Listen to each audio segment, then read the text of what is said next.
काळू दादा शाकंदे, त्याचा दोष नाही. तो काय बोलतो त्याचं त्याला ध्यान नाही. काळू दादा सकाळी काय बोलला आणि संध्याकाळी काय बोलला त्याच्या ध्यानातच राहत नाही. त्याचा काय दोष आहे? त्याची हे उतरून देत नाही, ते उतरून देत नाही त्याची. सारखी त्याला टॉनिंग, सारखा टॉनिंग तो बोलत राहतो. आता म्हणतो हिरडा हिरडा हिरडा. अरे 25 वर्ष तुम्ही हिरडा करा निघालात. तुम्ही जर दारू पिऊन त्या फायल्या हरवल्या तर कागद दाखवायचं काय? हिरडा येईल कसा? तुम्ही उतरूनच देते नाही.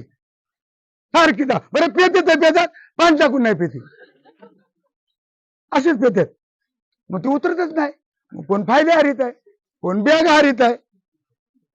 आणि मग म्हणतात देवराम लांडे मागायचं म्हणजे तुम्ही फॉर्म भरले, त्यांनी माघार घेतली, हे बिनविरोध झाले, मी तज्ञ तर तज्ञ नाही. म्हणून काळू दादा